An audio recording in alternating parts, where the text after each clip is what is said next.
What's going on, everybody? Welcome to this week's Lumix Live. We've got a bit of a kind of more tech-ish heavy stream to talk about today.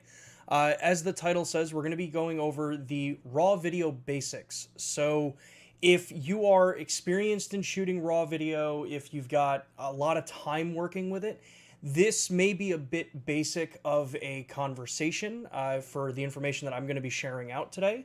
But that definitely doesn't mean I want any of you to leave or go anywhere. In fact, your experience and expertise with a lot of this stuff can probably help some of the others that are in the chat as well. So we're going to be talking about everything from Prores Raw to Blackmagic Raw, the different recorders that you would want to use for the different formats, obviously, but then also some of the other things that often get overlooked when it comes to what to consider when you are going to be shooting with RAW over HDMI out of a lot of these cameras. So that's kind of why I wanted to do this as a bit of a kind of basic-ish stream today, because we get a lot of questions. You know, what HDMI cables should I be using? How do I power all of this?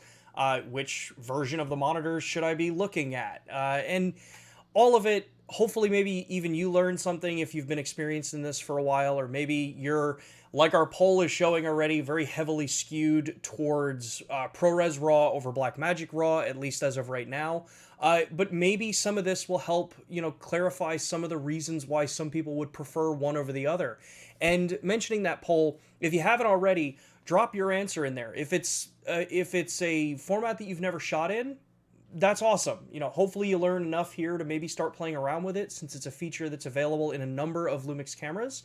But if you're a diehard user of one or the other, definitely let us know. I would love to hear your feedback also in the chat as to why you pick one over the other.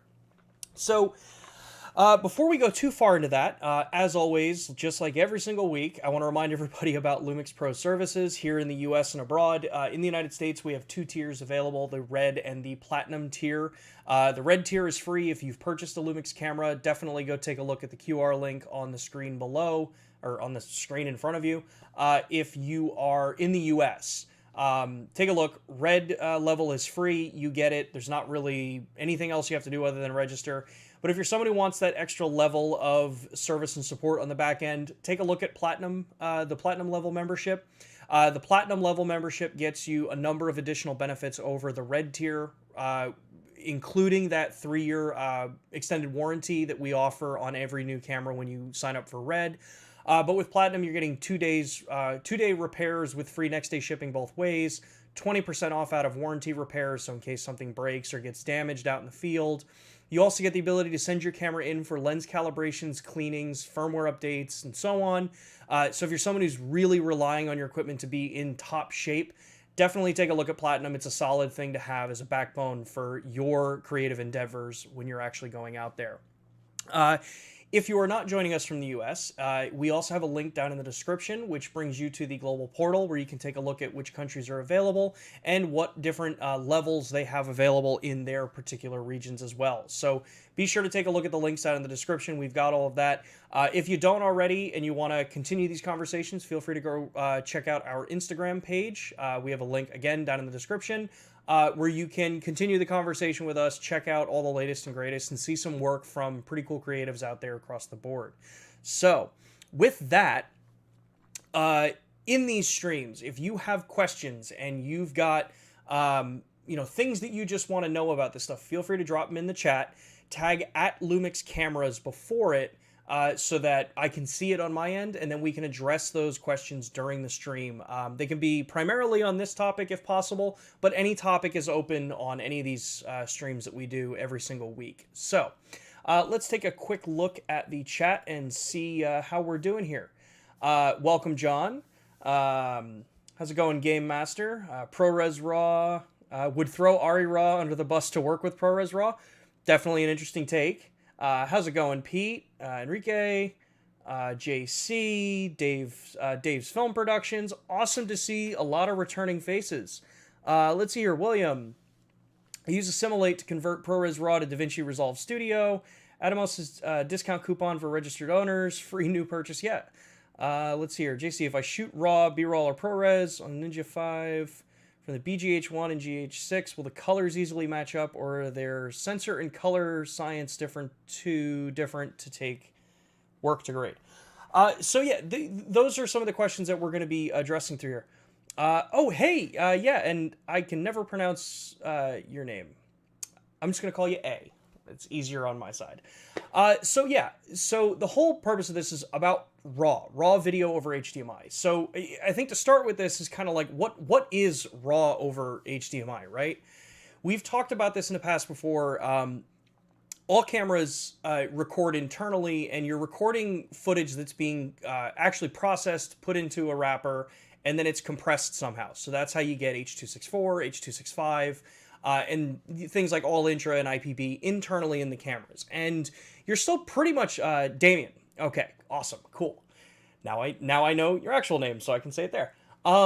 So yeah, when you're working in cameras, there's a compression that's involved, which means that you're going to have things like white balance, ISO, all your exposure changes, your color profiles, typically are embedded in that footage because it's actually encoded as an output file. As more and more cameras are coming out, and especially cameras like the GH6, you're seeing more options come out for different formats that enable different levels of flexibility. So internal, typically you'll see some sort of all intra, there'll be an H.264 or an H.265 file, varying bit depths and colors, chroma subsampling, and in some cases they'll be much easier to work with on your Windows PC or Mac computer. And it's just going to depend. Some programs favor other formats over others. So with a camera like the GH6, we've started deploying things like Apple ProRes internally in the camera, which up until that camera, you typically had to use some sort of external recorder. And that really makes it a lot easier for a lot of people to work with footage in post. And a lot of that comes down to, less compression, more widely accepted and worked on actual file format. So programs like Adobe Premiere, Final Cut, DaVinci Resolve, all of these programs have been working with ProRes as a standard for a very, very long time. When you start looking at, well, okay, which camera do I want to use for this? That is something that comes into consideration. And now that RAW is becoming a much more kind of readily available format for users of mirrorless interchangeable lens cameras, there's really been two major flavors of RAW that have come out. Some are more RAW than others, and we'll get into a little bit of that as we go through this. And that would be Apple ProRes RAW and Blackmagic B-RAW or Blackmagic RAW. So we're going to go through step by step here. So the first thing, if you want to start exploring and playing around with RAW, the first thing that you need to make sure you do if you're owning a Lumix camera is to make sure that you are updating your camera's firmware. Some of these cameras, actually all of them, have had RAW added as support after the initial launch. So if you're someone who's typically lagging behind in firmware updates, you'll want to make sure that you go to this webpage, take a look for your camera, and then download the most up-to-date firmware for your particular product. You'll see that we did do some recent updates on certain cameras like the GH5S, the BGH1, even the GH6 within this past month, all for adding new features when it comes to RAW. And then even when we go into the full-frame cameras, a number of our cameras that are capable of shooting RAW have all also received firmware updates for more accuracy and stuff like that. And we're going to talk about that in a minute. So the first step, make sure you go to the site that I just dropped into the chat and update your firmware. Make sure you're on the most recent version, which is what you'll find on this page. Before I go further, I see a couple of questions have come in here. And I want to make sure that I address them now as we go through, because they're going to vary across the board. So Dr. Hans Brewery, would it be possible to get OpenGate on B-RAW on the S5 to the video assist? So that's one question. The other question is, can you talk about S5 video assist B-RAW for anamorphic? And then is this other one related to that question too? JC says, what prevents the ability to have RAW over SDI on Lumix cameras? And does the same team that works on designing the box cameras, GH and SH line, design the Evil 1. Okay, so those are all kind of related. So some of these points are actually right in with, you know, why would you choose something like RAW over HDMI for these different platforms? So after you've got your camera updated, you figure out which version you're on, which version you want to get onto. This is where you now need to decide, well, which RAW platform is going to be best for you. A lot of this can come down to which editing software do you work with? Are you a DaVinci Resolve user? Are you an Apple Final Cut user? Are you a Premiere Pro user? Each of them are going to have their benefits and downsides depending on the RAW format that you select. And what I think makes the Lumix system so unique is that it doesn't matter which format you want to use, which editing software you use, which camera you use of those that are able to do RAW over HDMI. All you have to do at that point is just pick which recorder you want to go with. And the two main recorders that everyone kind of looks at are either the Blackmagic Video Assist 12G, which I've got one here. I have the 5-inch model here right now. They do make a 7-inch as well. So this would be one of the recorders you'd want to look at, and you want to make sure that it's the 12G edition of the monitor. Or you would look at something like the Atomos Ninja 5 products. So I have a Ninja 5 here. They also have the Ninja 5 Plus. And we'll go into a little bit of detail on that as well. So figure out which format you want to work with based on which editing software you primarily use, and that'll at least get you into the start for a lot of this stuff. So why is that important? What's the deal with the different softwares? Well, say you are a DaVinci Resolve user, and you're a DaVinci Resolve Studio user. You want to make sure that if you're using any of these programs, you're using the full-fat version of the program to make sure you're getting all of the capabilities. So in that case, DaVinci Resolve users, which I think they're on DaVinci Resolve 18 now, it's an incredibly powerful platform. It is one of the industry standards for color grading, and I know a lot of users in the chat definitely prefer Resolve from the previous polls that we've had in the past. Well, you run into a bit of a problem if you want to shoot something like ProRes RAW and have it work seamlessly in with something like DaVinci Resolve. It's not a natively supported codec in that software. You have to use something to transcode it out of ProRes RAW into like either a ProRes 444 or something like that, so that you can bring it into Resolve and then work on it. So if you're someone that's working with a lot of fast turnaround times, or you're very heavily embedded in the DaVinci Resolve platform, that could be a solid reason why you'd want to choose Blackmagic RAW over ProRes RAW. But if you're someone who's using, say, Final Cut, well, ProRes RAW and ProRes are Apple products anyway. So at that point, the direct integration of ProRes RAW into programs like Apple Final Cut is pretty much seamless. You take that file, you put it in, you have all of the flexibility you'd want with it. It's seamlessly designed to work with it. And Apple's ecosystem being designed to be kind of all-inclusive for their products means that it's going to work. It's going to cut super easily. You're going to be able to use pretty much any MacBook or Mac Pro or whatever device you're using, and it's just going to work. It's going to record, edit, cut, color grade, everything you want to do, and it's going to do it pretty seamlessly. So in that case, you would definitely want to pick ProRes RAW 99% of the time. If you're an Apple user, you may also be using DaVinci Resolve, but choices there. But then you have the kind of middle-of-the-road option, which I like to call a middle-of-the-road option here. It's not that it's a bad program. It's not that it's a great program. None of these I would say, are necessarily better than the other. But that's where Adobe Premiere comes in. Adobe Premiere has the unique ability that while it is in my opinion, a solid platform as its own for video editing for various levels of users, Premiere Pro allows you to just download the plugins for either Blackmagic RAW or for Apple ProRes RAW. And when you load both of them in, you're getting pretty much the same experience as you would be working in those different programs. And I say pretty much because those that work heavily in DaVinci Resolve or work heavily in Final Cut, you'll know the differences. Just inherently, you'll have more flexibility between the two native programs. versus one that's using a plugin for them. So you kind of want to just look across the board and just see which program are you using, which one has the full support that you need for your editing, and will that be a seamless process for you to work with. So back to that question about things like allowing open gate, allowing, what are the anamorphic options when it comes to RAW? Well, this is one of the other side benefits of choosing to do a RAW format over HDMI if you are using other formats or other aspect ratios than you would normally be thinking to use for filmmaking. Internally, in a lot of our cameras, we're making a big deal about it as the open gate recording. So being able to use the full sensor height and width to be able to record your footage and output.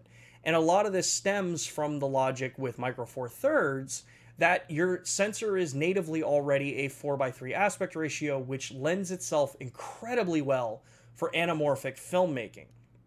Now, looking at the different cameras, when you are, say, shooting externally to a recorder, let's pick the video assist for this particular conversation. If I'm looking at the video assist here, and I'm using it up until recently to record ProRes files into this device because I want to have something that's easier to edit and work on my computer than the internal compressed files, which could be HEVC or H.265 or H.264, well, you run into a bit of a challenge when you want to record things that are in like a 4:3 aspect ratio, so the anamorphic recording, or in this case with cameras like the GH6, that would be the full open gate recording, which would be 5.8K. Because what happens is video signals over HDMI have to be contained within the 16:9 or 17:9 aspect ratio. So when you're sending that 4:3 piece of footage over to your device, the camera may be saying it's a, say, 5.8K open gate 4:3 aspect ratio or anamorphic mode. But on the recorder, what you're actually getting is a 3840 by 2160 that has pillar boxes on it. So when you bring it into post, you're not actually shooting that 5.8K. You're shooting only 3840 wide total by 2160 high. So your height is only 2160 instead of 4320 that the camera can do internally. So when you bring this in, you want to do post corrections. You want to stretch the footage out because you've been shooting with an anamorphic lens. You'll notice that you get pillar box and letterbox on that image. And that's why on those recorders you get that when you apply the internal D-squeeze on the different monitors. Well, that's because of the HDMI standards, the way video signals are sent over HDMI into a recorder. So what it means is shooting RAW or raw data over HDMI, you get to bypass the video side of the HDMI spec. It's still there. You still have that specification in there for when you're not using raw data. But now what the camera does is it sends an actual raw data feed out over to the recorder, and then the recorder is what is actually doing the compilation to create Blackmagic RAW or ProRes RAW. The benefit there being is if you're an anamorphic shooter, you're actually getting a 4:3 aspect ratio file that doesn't have pillar boxes on it, and you're not going to get that letterbox out of it. So when we go into the menus and we say you can shoot anamorphic in over raw data, you're actually getting that particular resolution, which you'll notice will be greater than 3840 by 2160 for the height, with obviously you're recording in a 4:3, so you're not as wide. But that means that file that you now work with in post is that much more flexible for your actual edits outside of working in the camera. So when it comes to working with Blackmagic RAW, specifically to Dr. Hans Brewery's question, would it be possible to get open gate on Blackmagic RAW on the S5, as well as the follow-up, which is, can we talk about S5 anamorphic on the video assist? This is where you start getting into the different recorders' capabilities for your needs. If you are an anamorphic shooter or a filmmaker, and you really, kind of push what you can do with anamorphic, and you want to have a recorder that gives you what I would say is the best flexibility for shooting anamorphic, you're probably going to want to lean more in towards the Atomos products. The Blackmagic product, so the video assist, is able to do anamorphic, and it can definitely support you in what you want to do, but you're limited in what Blackmagic has decided for the in-monitor de-squeezing. So if you want to use the monitor to be able to go through and say, I'm working with, say, a 1.8 lens or a 1.8 de-squeeze lens, or I'm working with a 1.30 lens, this is where you start to get into looking at what the anamorphic de-squeeze functionality is on the different monitors and determining this monitor is going to make my job a lot easier. Almost all of them are going to support a 2x de-squeeze. So far from what I've seen with both the Atomos Ninja 5 products as well as the Video Assist products, they do support 2x anamorphic, which is probably one of the most common lenses. But when you start looking at newer lenses that have been coming out that are 1.8 de-squeeze, you'll see that you may not be able to actually do the de-squeeze preview properly on the monitor. So you'd want to keep that into some consideration.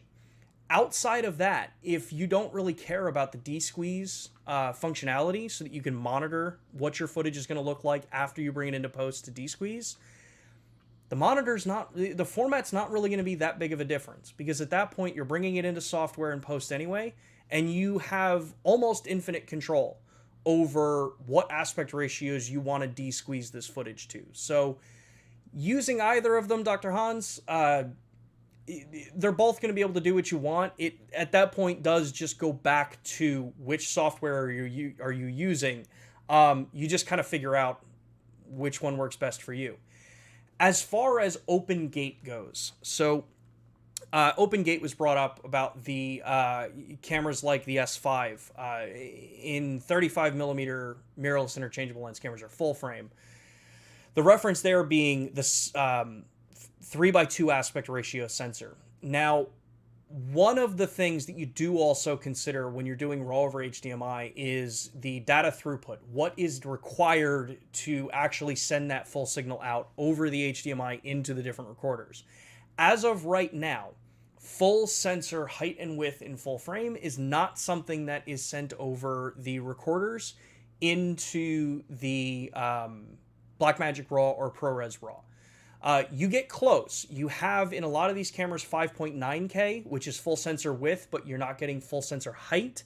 So you're getting as much width, and then in the 16:9 aspect ratio as you can. So you get a really healthy chunk to work with, but not as much height. So anamorphic shooting in true open gate on a 3:2 sensor, it's just not there yet. But it is something that I know Matt Fraser and I have pushed for. As far as, is this something that can be added over time? What are the current limitations with it? Is it a bandwidth limitation on the different recorders? Because that brings up to the next topic that I want to talk about is, once you've figured out which recorder you want to go with, and which format you want to work with, you then have to kind of figure out, well, what accessories do you need to go with it? So let me take another quick look at the questions here and go through this. Dennis, welcome, Dennis. Preferring ProRes RAW over B-RAW since it's actually uncompressed RAW, but I'm using Resolve. Yeah, I am going to touch on that topic in a little bit too.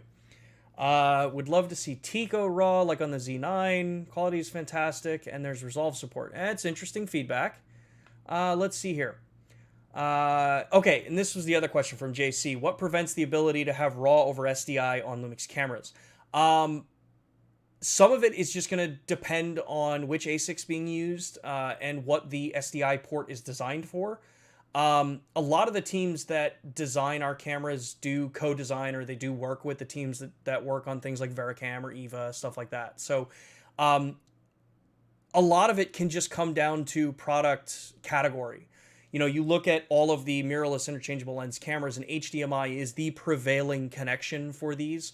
So a lot of resources have been dumped into making sure that HDMI raw data is as widely supported as it possibly can, since it's the most common. And when you start looking at recorders like the Atomos Ninja 5, when you start looking at stuff like the Video Assist devices, while this does have that little kind of mini SDI out, HDMI is just the more common, and for a lot of people, it's a lot easier to work with. I know that sounds counterintuitive if you're someone who's been working in the field for a long time. SDI, positive locking, it's a more secure connection. But HDMI also has some pretty solid bandwidth capabilities. So that's one of the reasons why right now you're not seeing RAW over SDI on things like the BS1H or the BGH1. Let's see here. Speaking of firmware updates, firmware 2.5 on the S5 causes a glitch. Yeah, that's been reported. Hang tight. We should have some updates for everybody on that one. Thank you for all those that reported any kind of issues that you see on firmware. It helps us develop things and find things that maybe couldn't have been tested for or just didn't show up in lab testing. Let's see here. I can't upgrade my S5 to the 2.5 for some strange reason. I was on 2.3. The camera did not recognize the 2.5 update, so I updated the camera to 2.4, which the camera recognizes, but not after updating 2.4. Still doesn't recognize 2.5.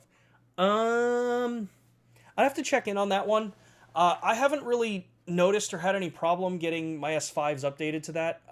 One of the things that I typically suggest everybody does, carry some like low-end, inexpensive, low gigabyte SD card to do your firmware updates with. Larger SD cards for doing firmware updates can take a really long time. And one of the most important things is if you've had a firmware update file on there and then just deleted it and threw another one on there and then pulled the card out and put it in the camera, sometimes that might not work. Ideally, you want to go through the full process. So, Dr. Hans, if you put a fresh card in there, format it in camera, take one still image with it so you make sure that the file structure is written, then go to the website, download the 2.5 firmware, or wait a little bit till we have an update for the 2.5 on the S5. Then do it that way. It should work for you. If you're on a Mac, make sure that it's not decompressing the .bin file again. That can be one of the things that I've been caught off guard by that on my MacBook a couple of times, and I've done firmware updates that way. Let's see here. Red Frame says, would be nice if BRAW over HDMI on the GH6 would be added, but that would be even better if DaVinci Resolve would just get ProRes Raw support. Yeah. Let's see here. A couple more questions, and then we'll jump into the rest of the questions here. Let's see here. Where was it? Blackmagic Design probably knows the ProRes Raw support and Resolve would... Okay, I'm not even touching that one. I would love to see ProRes Raw get supported across all the different software, but yeah. Evan says, please enable in-camera open gate RAW recording. I'm not even going to touch conversations about internal RAW, so I think everybody wants internal RAW eventually on across the board. So, let's see here. Dennis, there's a guy with a $75 app that will convert ProRes Raw to Cine DNG. Yep, those are some other things to take a look at. And then, okay, so that's just a little bit more of a conversation there. So Chris says, at Lumix, why shoot RAW? Guys like DP Journey say the benefits aren't that epic. So this is, I think, a common question that comes up. And probably should have been what I started this stream out with is, why shoot video RAW? What is the point, right? Well, if you're someone who's working in the field, in the industry, and you're creating content all the time, you always have to do kind of a benefit analysis of what format you want to record in, what's the caliber of the job, what's post going to look like, and what are the overall requirements for that particular job. We've gotten so good across the board in the video side of this industry at making very efficient, high quality, compressed footage that cuts and edits pretty seamlessly in almost any software that you work with, that gives enough flexibility for, post houses to work with, but they still lack certain things that actually really become crucial if you're working in a much higher caliber environment. Not to say that a wedding wouldn't be high caliber or something like that, but in environments where you seriously need the ability to have the most minute control over things like white balance in post. And up until recently, you really didn't have a lot of that. If you shot a camera using any internal compression, even in 10-bit, you really don't have as much flexibility to correct an incorrect white balance when you bring it into software. You get a little bit of leeway, but then you just kind of really messing up the overall image of the footage. So you have to take some of that into consideration. When certain users out there, not in a bad way, not in a good way, very neutral comment, when certain users go out there that are very experienced in shooting things like internal compressed formats versus external raw formats, some of the benefits can, in general, maybe be lost on a lot of us. Now, and I speak of that from personal experience.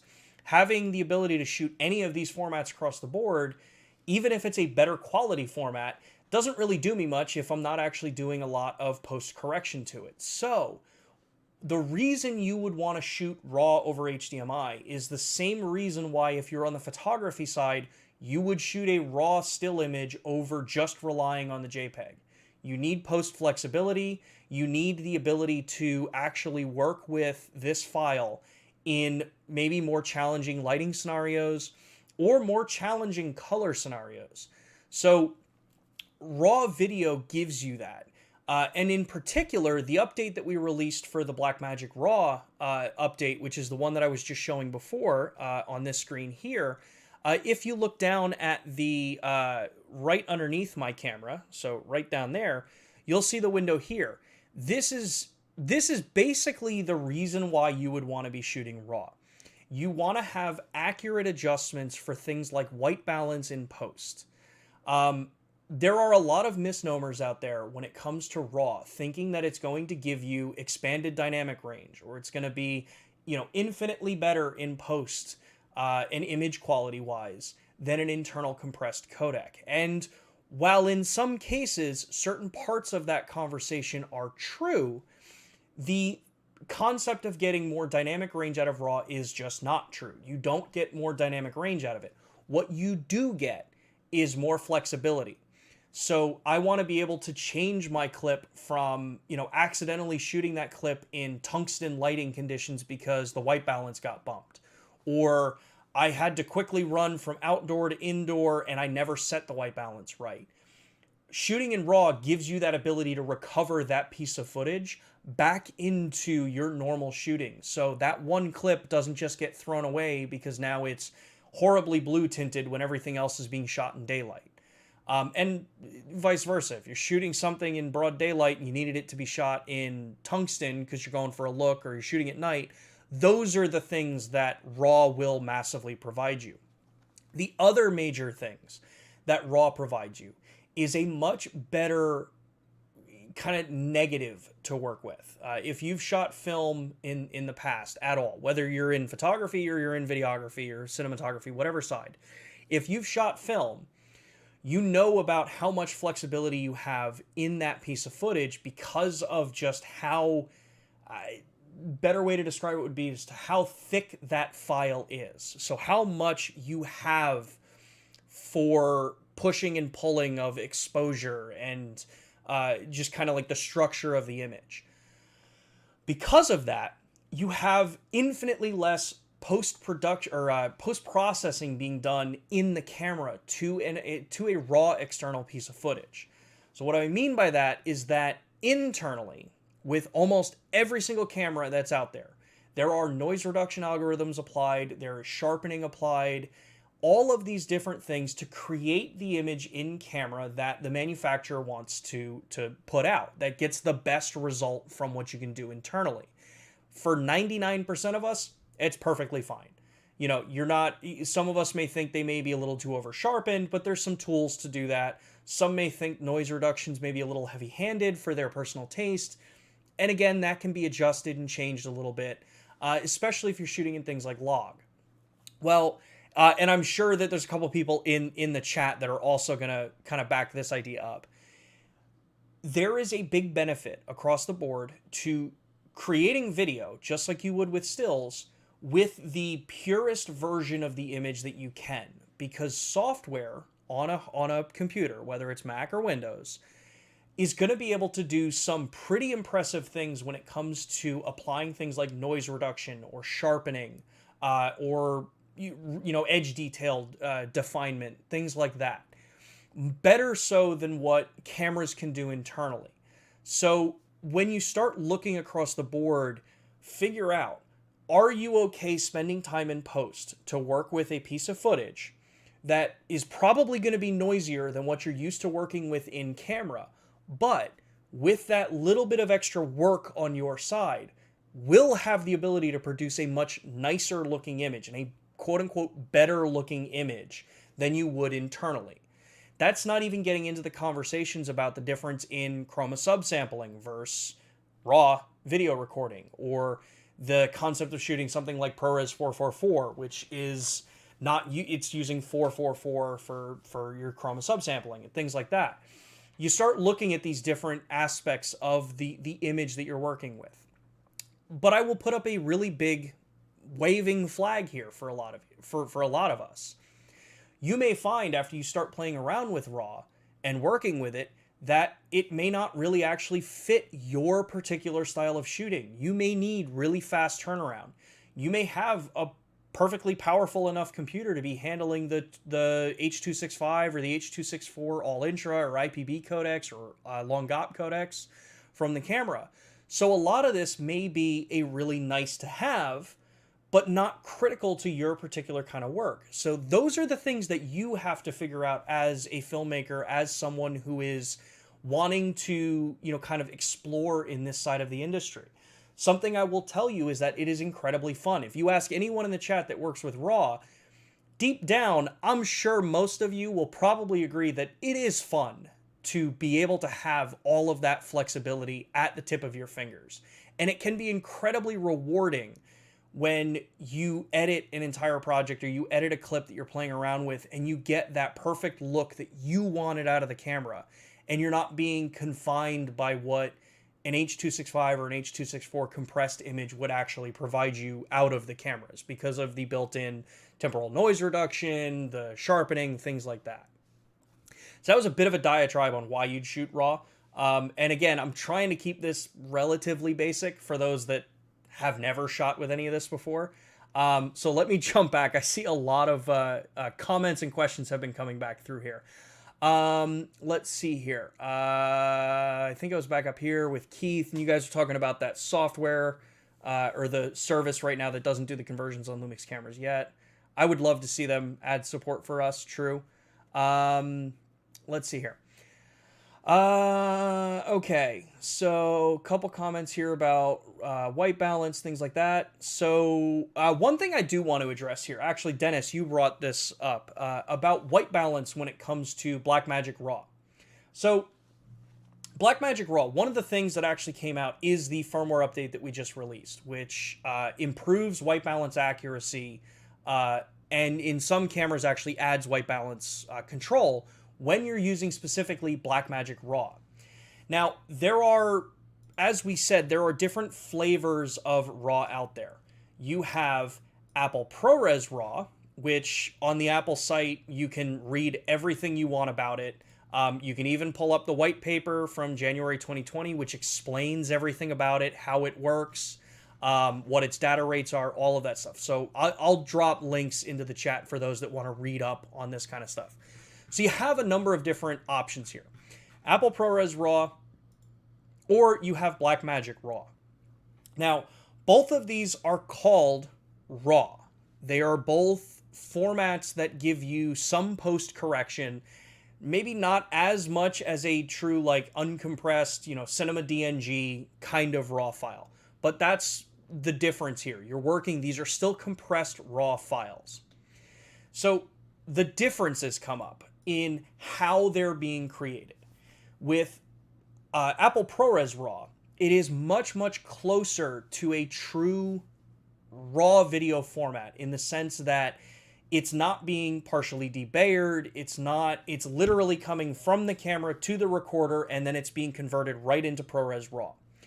Where Blackmagic Raw has to be partially debayered in there, create it into the BRAW file, and then software takes it and then finalizes the actual corrections there. And what that means is that both of the different versions handle things like white balance differently. So our firmware update that we provided for the cameras recently improves that accuracy of the white balance through all of those different changes that happen with Blackmagic Raw to give you a much more accurate point as to what the white balance was set at when you were recording. So yes, it's partially baked in because it has to be by nature with Blackmagic Raw. ProRes Raw, it's handled differently. And I'm working on getting a stream where we can maybe go much more in depth into these kinds of conversations about how these different platforms work. I just have to find the right people that can explain it in the cleanest way possible. So some people, if you're doing research, will call out that Blackmagic Raw isn't really raw versus ProRes Raw being, you know, kind of much closer to true raw. Both of them have characteristics of raw with the flexibility that you have, and they both handle it different in the way that they're actually creating the file. So that's a little bit of information on what those are. Read up on both of them. Like I said, at the end of the stream, I'm going to drop the links for the white pages from Apple in the chat so you can read up on this stuff. But basically, the way white balance is handled in Blackmagic Raw is different than ProRes Raw. That's why it's a little more complicated, and it's taken a little bit longer for higher accuracy to be provided in Blackmagic Raw. If you've been shooting with it since day one, you've seen that when the S1H first came out with it, it was okay, but you didn't have any white balance control. Then we added a firmware update, and you had some white balance control, but you didn't really have things like tint and stuff like that. Now, if you do the update, and then you update DaVinci Resolve, you'll see that you get more accurate white balance readings. So the numbers that you're getting are after everything that's done to that file to create a Blackmagic Raw file. That's what the white balance is. And then now you also have things like tint control and stuff like that. So keep in mind that Raw over HDMI is still relatively early in the grand scale of image quality or image formats. So they're constantly evolving and they're constantly changing. So yeah. That was just what I wanted to kind of address a little bit on Dennis's comment about white balance. So if you're shooting Blackmagic Raw, make sure you update the camera, update your recorder, make sure you're on the most recent software.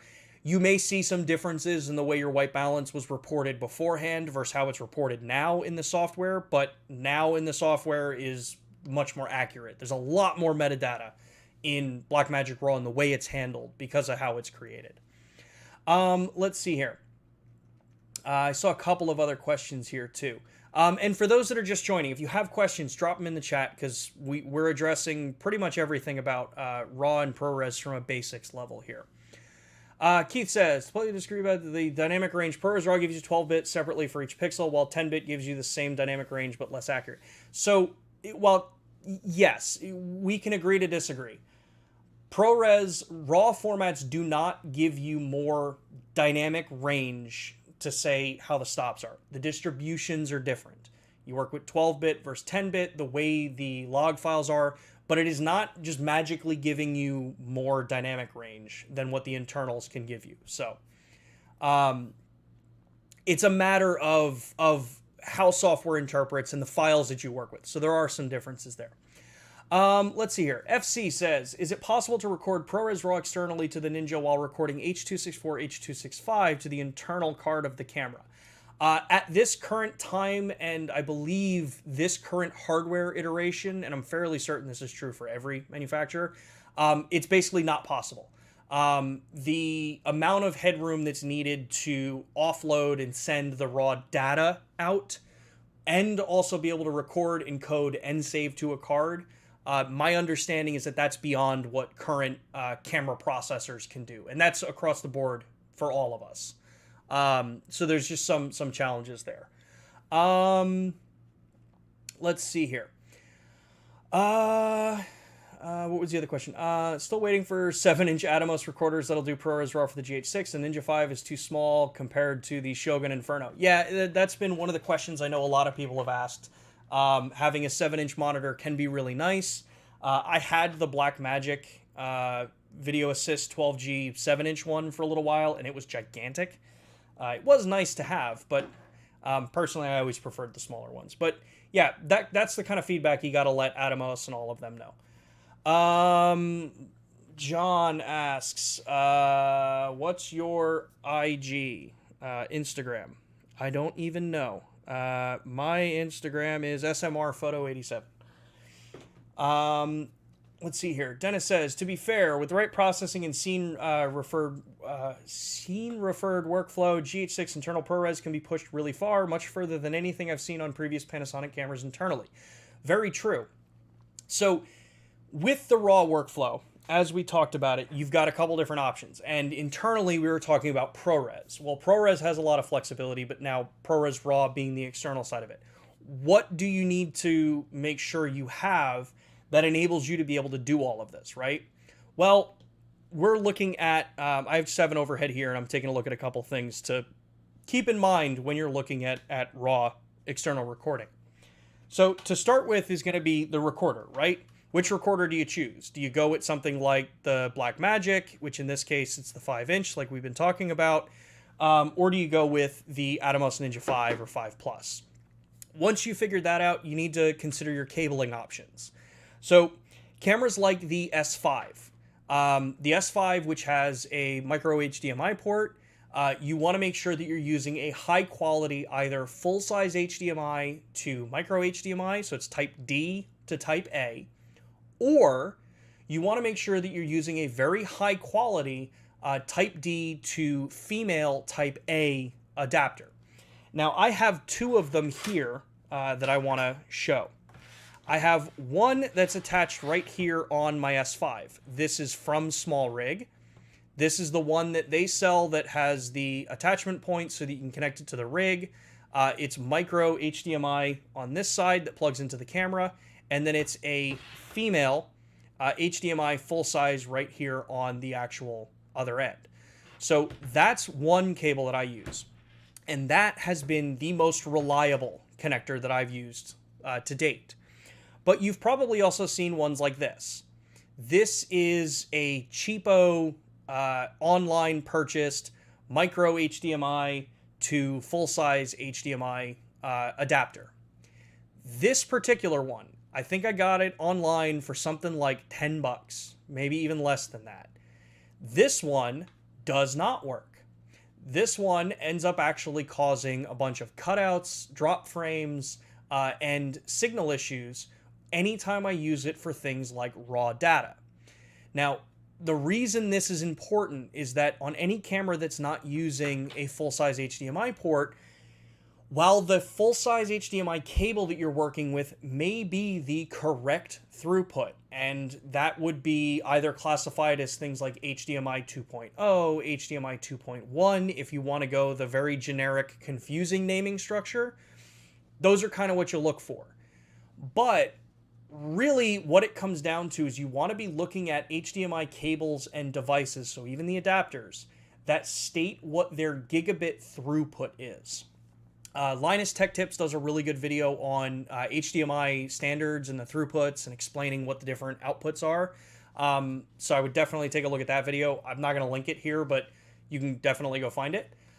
You want to make sure that you're using a cable that is either spec'd at 18 gigabit or the full-blown HDMI 2.1 48 gigabit per second throughput. It's part of the standard depending on the actual bandwidth that cable is able to transmit and the distances that they can do it. So that is what's more important when it comes to the cables and the adapters. Like I said, this adapter just has a generic, it says HDMI 2.0 micro D to full-size type A cable, and that's all it says in the description. It works for simple things like just sending a video feed out to my ATEM switcher at 1080, perfectly fine. But when I go to run any kind of raw data on it, it flakes out and it fails. When I use this one from SmallRig, the one that I have attached here and actually attached to my S5, I have zero problems, zero cutouts, zero issues there. So make sure that you're looking at the right adapters, the right cabling, and make sure you're looking at that 18 to 48 gigabit, rating on the actual cable itself. The next thing you want to look at is the HDMI cabling, right? So you've got a ton of different options. You've got, mid-size cables from all number of different cable manufacturers. Short ones, long ones, thick ones, super thin, flexible ones. These are the things that you need to be very, very careful with. Looking at what the cable's actual specifications are, what its bandwidth is, and then obviously its length. A lot of times you'll see these, kind of numbers that wouldn't necessarily kind of make sense in the cable. It'll say that it's like a 48 gigabit cable, but it's an ultra thin flexible cable. And the numbers don't seem to match because it may say 48 gigabit, but it's only like an HDMI 2.0 or it's a 1.4 cable. So pay attention to those numbers. You want to make sure that you're buying quality cables. So make sure to keep an eye on this. Personally, I use, if I can get it in camera here, personally, I've been using this particular cable here from, again, it's Small Rig. This is not an ad for Small Rig. It's just the ones that I've latched onto as my own personal use. I've been using this one from Small Rig, partially because it's short, it's thin enough that, this isn't one of those like hyper thin, ultra flexible, tiny little cables. It's not coiled, because I hate coiled cables personally. And it's a relatively inexpensive cable. I think it's like $11 or $12, might be closer to $20 now, from Small Rig, that allows me to go right from my camera to my monitor without a ton of extra cabling hanging around. This one, I've tested over and over again with every single one of our cameras. This does not cause any cutouts, any drop frames, anything when I'm using Blackmagic Raw or Prores Raw on any of the recorders that I work with. So make sure you're looking at the right cabling for it. So that's the little bit about cabling. I see a couple more questions come in here. Found a great half meter 8K HDMI 2.1 HDMI to full micro HDMI to full HDMI cable. Atomos has no dropouts at all. From William. Yeah. So I'm willing to bet on that particular site, that 8K HDMI cable, which is another thing that you're starting to see cabling manufacturers kind of advertise as, is like what resolution they support, because resolution, frame rate, throughput, they're all parts of the specification, as well as what other technologies are involved with it. You'll see that some of the cables may be called 8K. Usually when it's being called 8K or it's being called good enough for 8K or 60p, 8K 60p, that's meaning that it's using the HDMI 2.1, 48 gigabit, but definitely check on it. And remember that HDMI cables, no matter how careful you are with them, they're consumables. You can have a cable that lasts you forever, but then you buy another one of the cables and you throw it in a bag, you're working with it on and off, and all of a sudden it just starts to get a little flaky. HDMI cables should be considered consumable. You will go through them. You will eventually get to the point where, because you've thrown it in the bag or it happened to get pinched under the camera, some of the strands break inside of these, and you replace them. I take a strong stance that if a cable even looks like it's broken, I toss it and I buy a new one. Not necessarily the cheapest if you're working with really high-end cables, but you also don't need to go out and spend hundreds of dollars on HDMI cables just to get a good high-quality one. So keep that in mind. And again, that's where I would reference. Go take a look at some of the stuff that Linus Tech Tips has done about HDMI cables and cutting through the snake oil of boutique high-end cables versus just quality known cables at a reasonable price. Let's see here. Review said small rig adapter does not work with 4K 60. Careful, I bought Atomos HDMI to micro HDMI. So I only go by what my actual experience is with these things. It's one of the things that I'm lucky enough to be in a position of, is that I can use these things and hopefully provide you some feedback from actually using them. I do 5.9K out of this into the Atomos with zero problems whatsoever with the Atomos, or not with the Atomos, with the small rig. I have had issues with HDMI cables across the board, even from companies like Atomos. I've had issues with cables from, what's the one company? I have had issues with older small rig cables, but that's why I call pieces like that consumable. As you use them, you can break them down, and if you're not the most careful with equipment, even if you're using full-size HDMI, you can still break cables. Let's see here. Any of the other questions that came through. Okay. All right. The other major thing that you want to take a look at when it comes to working with some of these recorders and getting yourself ready to actually shoot RAW over HDMI is your power solutions. If you've been looking at these monitors, you'll know that most monitors that you would pick up use an NPF style battery. So they use these style batteries that have been around for a while. They're used in a number of different products out there, connected through 2 pins on the bottom. And almost every manufacturer that you see out there that's making a monitor, they're default using these batteries, right? Well, these are okay, but external monitors, especially when you're recording to them, they will chew through those like crazy. You will burn through them faster than you can actually charge them back up for a long day of shooting. So a number of users, and especially I've seen those in the chat as well, all have used things like this, like these external V-mount batteries. So these are, this is an FX Lion V-mount battery. This is one of the actual ones that we prefer, especially when we're doing things like trade show presentations, because you get an actual digital readout. If I hold it right so you can actually see it. It has a digital readout here that tells you what the battery's life is, what the output is from each of the different outputs. And then it also has, built right on here, it has a built-in DTAP. Now, the reason that's important is a lot of the recorders that you're going to pick up or look into probably have a DC barrel jack to DTAP adapter, either in the box or available. So that would plug into here. So DC, kind of 12 volt in. The Atomos is the one that doesn't have it built onto the recorder, but I'll show you that in a second.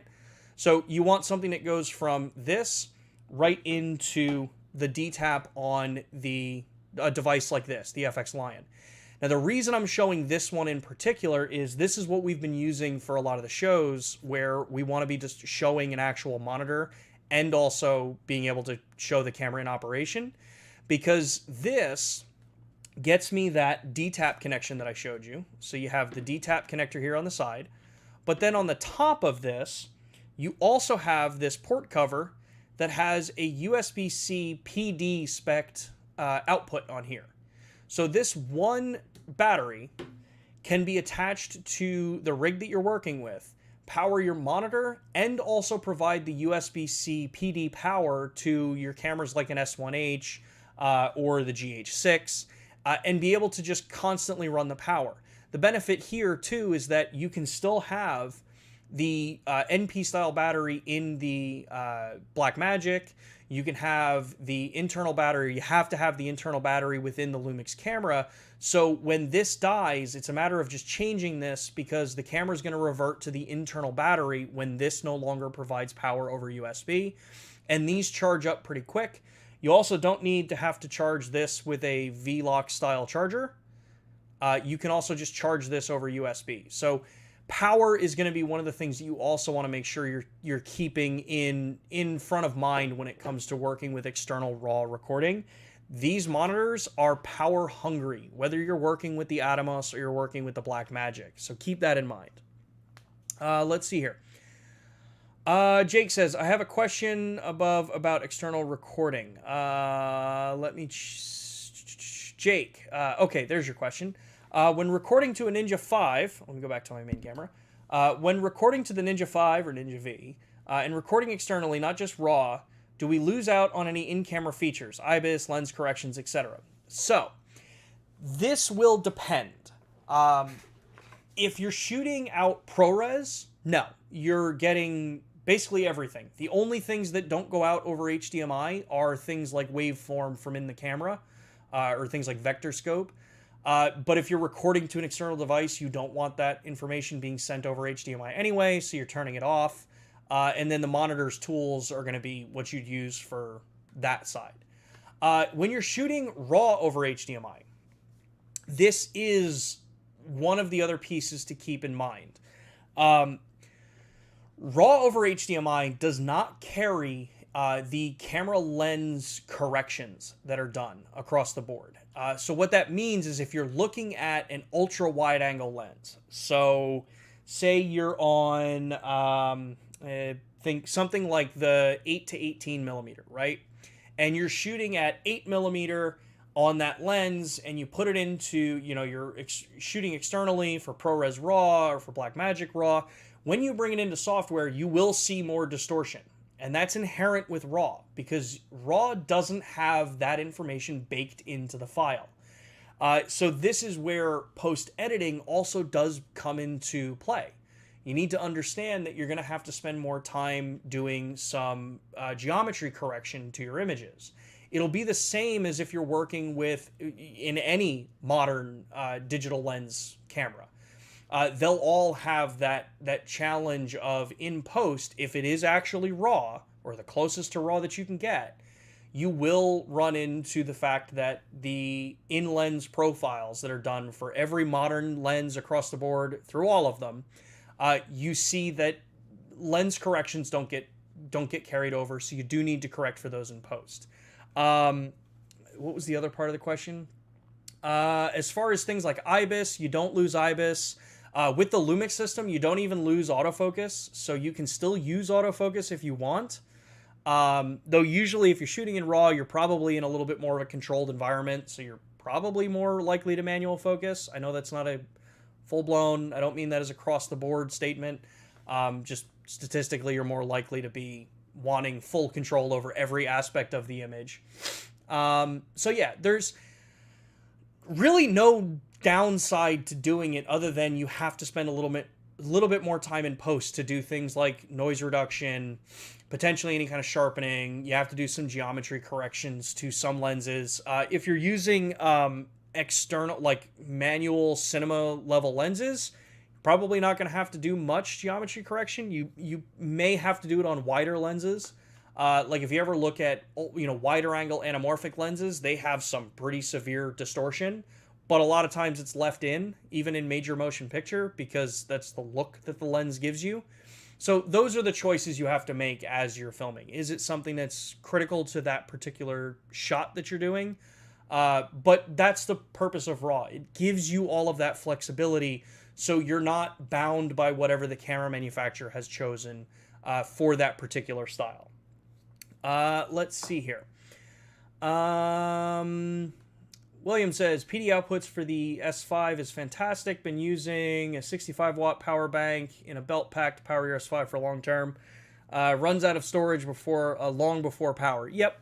Definitely just make sure with the S5 that you're using, as you're doing with 65 watt, make sure that it has 9 volt 3 amp as the specification for it. And remember that the S5 isn't a full power delivery and charge. It keeps the battery charged up, but it won't actually charge the battery while you're shooting. Let's see here. Cliff says, I have not tried GH6 RAW yet. Is all RAW at 0 dB 2000 ISO, or is user set gain baked in? And then Dennis says, wondering that too. If external RAW means DR boost off, that would be a no for me.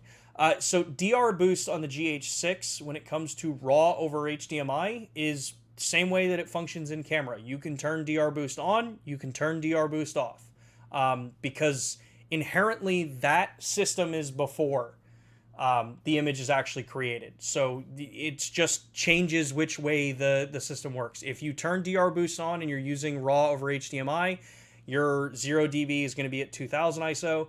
If you have dynamic range boost off, it's going to be down at, I think, 200. Yeah, I think 200, the lower ISO range, just as it is internally in the camera. DR boost is a function that happens before the image is encoded into the camera. Yeah. So one of the other kind of last little bits of things that I wanted to do, because I just realized that we're already at 4 after, is talking about the Atomos product. So for those of you, let me actually change to this camera. This will be a little bit easier. So for those of you that work with the Atomos products, the Ninja 5s, you'll know that there is no DC input on the Atomos product.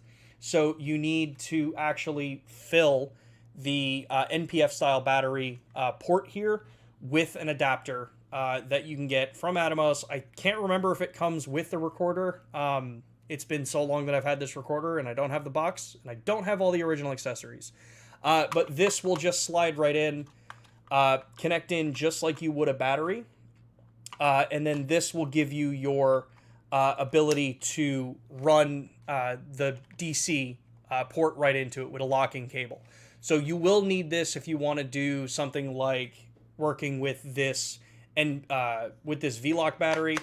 And in the rig that I have set up here, I've got it set up so that I can have it here, run a really tiny short cable to my camera, and then run my D-tap out into whichever recorder I'm using, and it keeps the system nice, compact, and easy to use across the board. Let's see here. Some of the other questions here. Andy says, any recommendations for GH6 with V-mount setup? I'm afraid of frying my GH6. So we do not advise, Panasonic Lumix does not advise using those cables that you see out there that go from D-tap into a dummy battery. We don't make them. We don't support them. If you fry your camera using one of those, that's a risk you're taking with your equipment. However, the V-mount battery that I just showed you and other devices like this Anker USB battery bank, they adhere to a USB power delivery standard. And they're rated on that standard. So devices that are rated for USB-C power delivery are okay to use. We have a list on our website of ones that we've tested with the camera. This Anker, what is this one called? This is the Power Core Plus 26800. This one is actually validated on our website to work with the cameras and provide the proper output. You have to be careful with the Anker products because there are some that are not USB PD spec'd. They're Anker's IQ spec, which is a different specification. But make sure that it's USB power delivery and it actually says USB PD on the device. And then it also supports 9-volt 3-amp. You'll be okay with those into the cameras themselves, but those are going over USB. The adapters that are out there, you can find tons of them. The reason we don't recommend those at all and we don't support any of that stuff is that you'll find things that are unregulated, which means you could take a V-mount battery that's outputting 14 to 16 volts right into the camera, and if there's no regulation, you're shoving 16 volts into the camera and you're going to fry something. If that happens, that's not a warranted covered thing. So there's a reason we don't recommend those. So USB power delivery. If you do want to use mains voltage, that's where with this particular battery, so it's the BLK22, you'd want to be using the DCC 17 and the DMW AC10. Those are the two part numbers for the pigtail battery end, or the dummy battery end that goes into the camera, and then the AC adapter with the correct voltage that we've got. Yeah.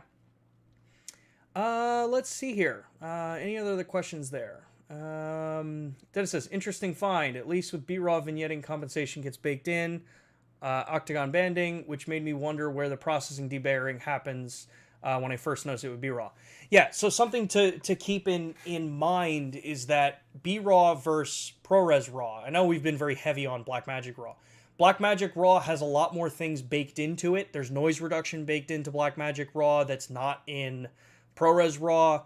And if you look, I think the video that was mentioned before, DP Journey's video comparing Blackmagic Raw versus ProRes Raw, does a very good job of outlining the differences between the two.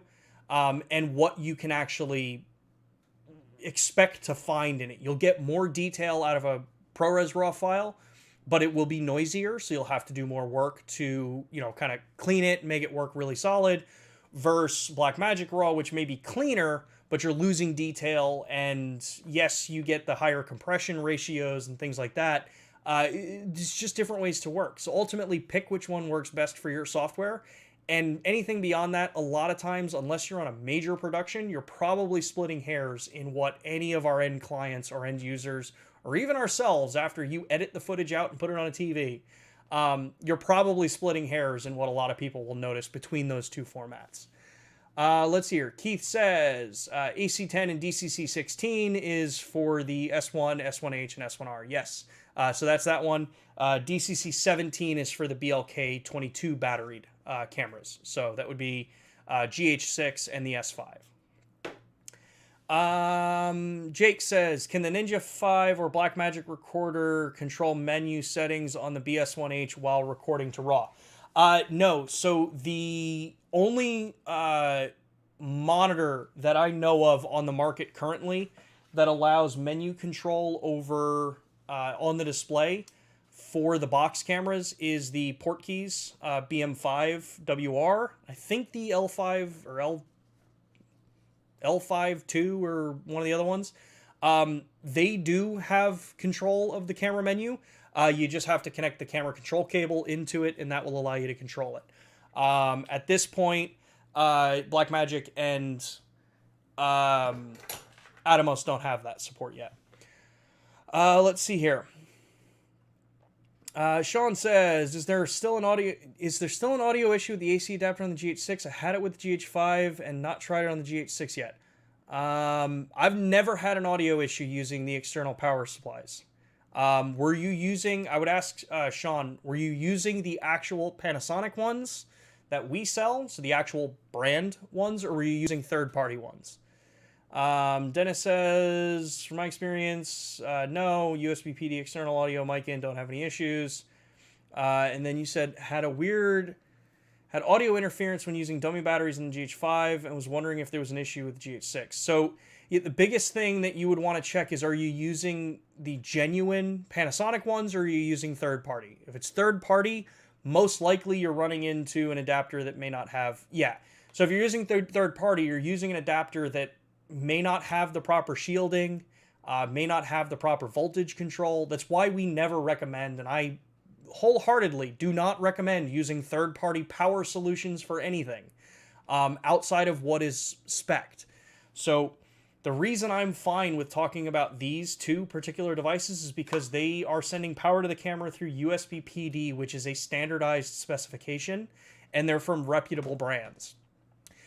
Anything that just is straight up converting DC voltage into the camera, and you're hoping that the company you're buying it from is using the proper resistors and they're taking the proper protections, that you really want to be careful with that, because audio interference is a very low level thing. That's a good thing if that's the only problem you have with it. But take a look at some of the other options you have out there. Okay. So the last thing, there is one last thing that I want to bring up when it comes to all of the stuff about ProRes Raw and Blackmagic Raw, and that is media. So we've talked about this numerous times when it comes to Lumix cameras and internal recording for SD cards and CF Express cards. Everyone's got opinions on this, but there are reasons why manufacturers provide lists of validated media for your type of recording in your device. In our internal case, we have that information available on our website, and I'll bring it up right here. So we'll go to compatibilities, and I'll drop this into the chat. So the GH6, the first one I'm going to drop here is the memory card. So this is media GH6. So this, what I just dropped in the chat, this is the GH6 current list of validated media cards. And I say current because it's constantly being worked on and tested and validated. There are a lot of things that need to be validated for us to consider putting it on this list, and they need to pass all of them, or they get a no next to it or a yes next to it under the different categories, or they get a yes with an asterisk. So this list is continually being updated. It was just recently updated, but it does need to be updated more recently, I believe. So when it comes to battery supplies, you'll see this is the external battery supply solution. Lumix USB PD battery compatibility. And there is the USB PD power delivery. So the items on this list, we have a chart of things that we've tested so far, and then some commentary on those things. But where I was going with this is that media is a very important side of this. You want to make sure you're using cards that have been validated by the manufacturer that's actually doing the recording, to know that the device you use isn't going to be a failure point in the content that you're filming, the files that you're creating. So Atomos has their website right here. So if you want to record Prores Raw, I'll drop this in the chat. So this is the Prores Raw, or really just the full list of what SSDs have been validated by Atomos for use in their cameras, or for use in their recorders based on the different formats. So you'll see things like Raw HQ up to 6K 30p, 4K 60, and 2K 240. You'll see that you've got a decent number of options, but even some SSDs that a lot of people may currently be using may not work. Or they're not said as being solid for it. And I'll just pull one random here. A Crucial MX500 2TB is not recommended, or it's untested, or it's been failed for ProRes RAW HQ up to 6K 30p. But their 1TB has. So something else to remember is higher data or higher storage can also mean slower speeds, depending on the device you're working with. So take a look at this site if you're someone that's working with Atomos, Ninja 5, Ninja 5 Plus, and you're looking at RAW recording so that you know what device will work, what media is proper to be working with in it to minimize any points of failure for your time actually out in the field. Blackmagic has a similar list here as well. So they have, this is the one that I was able to find on their site. So Video Assist recommended SD cards. I don't know when this was last updated, but they have everything here from Angelbird, Lexar, Sony. I'm not seeing companies like ProGrade or anything like that. So if you're ever in doubt when it comes to the media selection that you want to work with, reach out to the manufacturer. Ask them if this particular card that you're using, does this support the file format that you want to record with? Let me actually put the Blackmagic one in here too.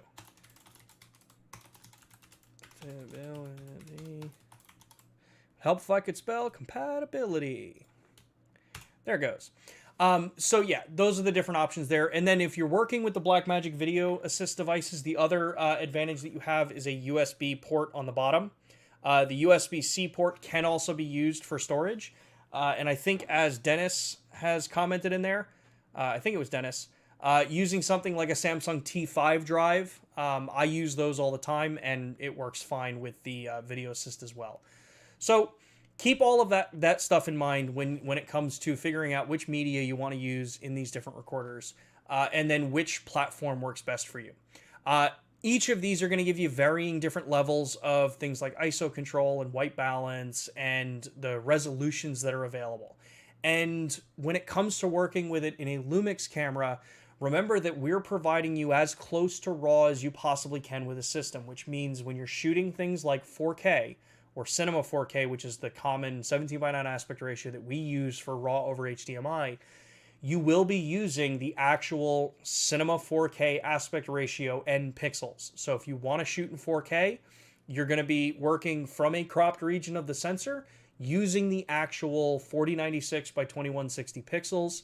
If you want to use full sensor width, that's where you would want to be recording things like 5.9K, which will use the full sensor, and then do your output and work in 4K in post.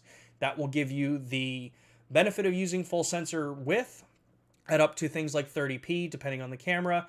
And then if you want things like 4K 60p, you're going to be using that Super 35 region if you're on full frame, or the actual pixeled region. And then on cameras like the GH6 that can do stuff like 4K 120, that's where you want to make sure you're using the proper recorder for that as well. And all of that information can be found actually on the site with the actual firmware update for these particular cameras, because that will tell you I need to use an Atomos Ninja 5 or an Atomos Ninja 5 Plus, depending on which resolution, bitrate, and frame rate you want to work with. So, with that, let me double check some of the questions here, and we'll have to wrap up in a minute because we're about 20 minutes longer than we normally would be running. Let's see here. Keith says, you might want to mention that the media list for the Ninja 5 Plus is different from the media list for the regular Ninja. Yes, that is another really good point. Make sure you're looking at media lists for your particular product. So if you go into that website, the Atomos website that I dropped in the link before, you select which device you've got, and it will tell you which media you need for the different options there. Thanks for the reminder, Keith. Let's see here. Any other questions? Jake says, when using UHS-2 SD cards on the Blackmagic recorder, does it bottleneck at any of the internal recording formats? 300 frames per second, or 300 megabits per second doesn't seem like much, especially for RAW. So that kind of gets answered with looking at the list that Blackmagic has. You have to remember that Blackmagic RAW is more heavily compressed than things like Prores Raw, where Prores Raw HQ you could be doing somewhere around like 1900 megabits per second. Blackmagic Raw, as Dennis points out, you have different levels of compression that you can work with, from 3:1 to 12:1, and 12:1's more compressed, smaller space needed on the card, bit rate's not as high. So yeah, you just want to make sure you use the right card there. But yeah, let's see here. I think that pretty much answers all those questions. So hopefully the information I provided today was useful for you. Yes, this is a very basic conversation on RAW and the general concepts around it and when and why you might want to use it. I know a lot of you probably are already well-versed or at least somewhat experienced in shooting RAW, so I greatly appreciate those of you that stuck around and also helped answer and address some questions in the chat. This is what I love to see, is the community as a whole supporting each other and actually providing information to others, because all of us had to start somewhere. And if this is the first experience you've had with RAW and what it potentially could do for you, hopefully you learned something and were able to pick up, maybe a reason to try it out and play around with it. We will be back next Thursday at 2 p.m. Eastern time, like our normal schedule. I'm still kind of working out the actual schedules for bringing guests onto the stream this month, but they are coming. Damien, let me make sure I ask this question. You skipped my dummy battery question. Let me see if I can find that question. There it is. Speaking of not using third-party solutions, is there something you might be able to recommend to power a G100? It's got a dummy battery hole. Yes, there is an official DCC coupler for that camera. I don't remember what it is offhand, but while we're on the end screen of this, I will dig in to see if I can find what that part number is, and I will let you know. There is a dummy battery official solution for that camera. Yes, it does exist. So yes, with that, thank you everybody so much. We will be back next Thursday at 2 p.m. Eastern time. If you enjoyed this stream, if you feel that this content is deserving, please give us a like, subscribe to the channel if you don't already, if this is more content that you want to see. If you have topics that you want to see us cover in the future, please let us know in the chat, let us know in the comments after this video, and feel free to shoot us an email at the lumixlive@us.panasonic.com. That email address will be up at the end of this stream. Also, if you don't already, take a look over at our Instagram page.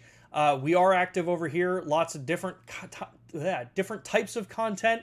Some of it's funny, some of it's educational, some of it's just pretty pictures and different video reels and stuff. We are also active over on TikTok as well. If you want to see some, kind of more lighthearted, fun things, maybe, not all of us taking ourselves so seriously in this industry, just having some fun. And yeah, follow us over there, connect with us over there. And yeah, with that, thank you all again so much. We'll be back next Thursday at 2 p.m. I hope everyone has an awesome rest of your week and an awesome weekend. And yeah, we'll talk to you all next Thursday at 2.